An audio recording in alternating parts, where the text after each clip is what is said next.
Hello, जय हिंद दोस्तों, स्वागत है आपका हमारे यूट्यूब चैनल पे। और आज हम एक योजना की बात करेंगे, प्रधानमंत्री मत्स्य संपदा योजना। इसके बारे में हम आज थोड़ा डिटेल से देखेंगे। तो दोस्तों, जैसा कि आप जानते हैं कि समय-समय पर बहुत सारी चीज़ों को लेके बहुत सारी योजनाएँ आती रहती हैं। तो ये एक प्रधानमंत्री मोदी जी ने अभी 2 दिन पहले आपने न्यूज़ देखा होगा, न्यूज़पेपर पढ़ा होगा या फिर न्यूज़ में देखा होगा कि ये मत्स्य विभाग को लेके जो मत्स्य पालन है, इसको लेके एक योजना लॉन्च की है। जिसका नाम है प्रधानमंत्री मत्स्य संपदा योजना। शॉर्ट फॉर्म में इसको पीएमएमएसवाई नाम दिया गया है। तो चलिए थोड़ा सा इसके बारे में देख लेते हैं कि इसके मुख्य बिंदु क्या हैं। हमारे देश के प्रधानमंत्री श्री नरेंद्र मोदी जी ने 10 सितंबर को इस योजना का शुभारंभ किया। योजना का नाम है मत्स्य संपदा योजना।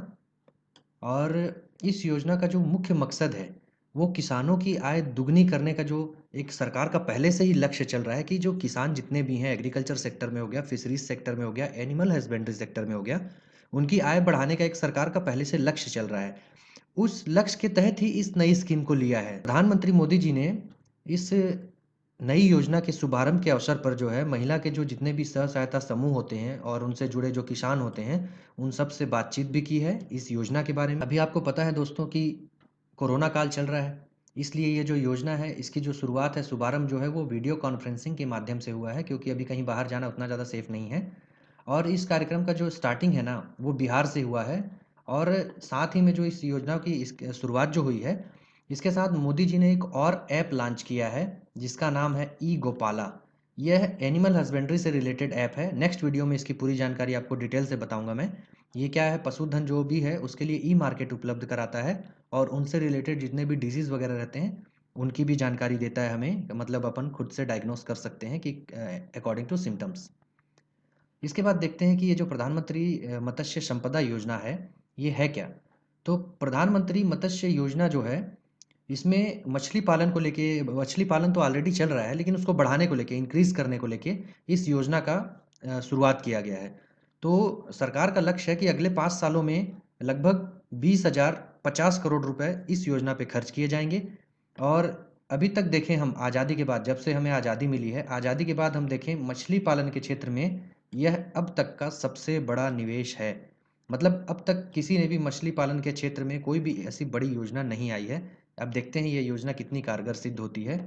तो अभी हमारे जो भारत देश है, वहाँ पे अगर हम मछली पालन और उत्पादन की बात करें, मछली के उत्पादन की, तो 150 लाख टन होता है फिलहाल। इसको बढ़ा के सरकार करना चाहती है 220 लाख टन। मतलब 70 पॉइंट इसको बढ़ाना चाहती है, 70 lakh ton per year export को बढ़ाना चाहती है। और इसमें सरकार का मानना है कि ये जो स्कीम हमारे देश में चलेगी, इससे 55 लाख लोगों को रोज़गार मिलेगा। 55 लाख, ये भी एक बहुत बड़ा आंकड़ा है। 55 लाख लोगों को रोज़गार देने की बात कही है। और देखते हैं अब इसमें क्या होता है। और जो ये प्रोडक्शन बढ़ाएंगे हम 150 लाख टन से 220 लाख टन करने का उद्देश्य है। तो इसमें क्या होगा, मछली का एक्सपोर्ट भी बढ़ाना है भाई। इतना प्रोडक्शन होगा तो उसमें क्या है, जो निर्यात है मछलियों का, निर्यात से जो हमें इनकम होती है, वो 1 लाख करोड़ रुपए तक पहुंचाने का उद्देश्य रखा है सरकार ने। चलिए अगला पॉइंट देखते हैं। मत्स्य संपदा का जो लाभ है, वो मछुआरा समुदाय से संबंध रखने वाले लोगों को ही मिलेगा। ये तो बनी बात है भाई, जो इसका पालन करेगा उसी को तो इसका लाभ मिलेगा। अब जो आदमी एग्रीकल्चर कर रहा है, खेती कर रहा है, उसको इसका लाभ कैसे मिलेगा? और जलीय क्षेत्रों से संबंध रखने वाले, जलीय कृषि का कार्य करने वाले, इसके लिए इच्छुक व्यक्ति ही योजना के पात्र होंगे। जो भी इस योजना का, जैसे आजकल बायोफ्लाक आया है, और कोई तालाब वगैरह बना के जो भी मछली पालन करना चाहते हैं, वो सभी इस योजना का लाभ ले सकते हैं। और जैसे कोई भी मछुआरे जो हैं समुद्र में, जो मछली पकड़ने का काम करते हैं, उनके सामने बहुत सारी तकलीफ़ें रहती हैं। कभी तूफान आ गया, बाढ़ आ गया, चक्रवात जैसी जो प्राकृतिक आपदा रहती है, इसके लिए भी क्या है, इंश्योरेंस वगैरह करेंगे इस योजना के तहत। जो उनकी जिस नाव से वो मछली पकड़ते हैं, उन सब का इंश्योरेंस होगा। उनके लिए बहुत सारी और जो सुविधाएँ हैं वो उन्हें प्रोवाइड की जाएँगी। उनके लिए लैब विकसित की जाएँगी।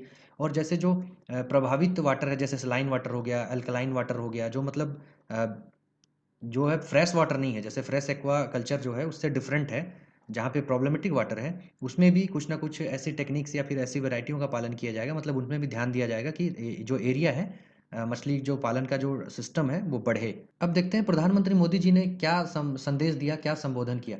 तो सबसे पहले देखें ये योजना जो 10 सितंबर को लॉन्च हुई है तो ये बिहार में हुई है। बिहार के लोगों की प्रिय भाषा है भोजपुरी, मतलब वहाँ भोजपुरी भाषा चलती है। तो मोदी जी ने जो अपना संबोधन दिया, जो भी अपना भाषण जो स्टार्ट किया, वो भोजपुरी भाषा में किया। और मोदी जी ने कहा मछली पालन हो गया, डेयरी से जुड़े काम हो गया, एग्रीकल्चर हो गया। जैसा कि आप सुनते आ रहे हैं 1-2 साल से कि किसानों की आय को दुगना किया जाएगा, जिस हिसाब से हमारा एग्रीकल्चर डिपार्टमेंट काम भी कर रहा है और लोग लगे हुए हैं। तो उन्होंने कहा कि जो ये योजना है इसमें 20,000 करोड़ रुपए से अधिक रुपए खर्च किए जाएँगे और समुद्र से लेके तालाब तक मछली पालन पर जोर देने के लिए व्यापक योजना पर काम चल रहा है। तो अब देखिए समुद्र में तो ऑलरेडी पालन हो ही रहा है और जो तालाब में हो गया, तालाब बना के पालना, बायोफ्लॉक में भी शायद मेरे ख्याल से कुछ ध्यान देंगे वो। तो ये थी थोड़ी-सी जानकारी प्रधानमंत्री मत्स्य संपदा योजना की।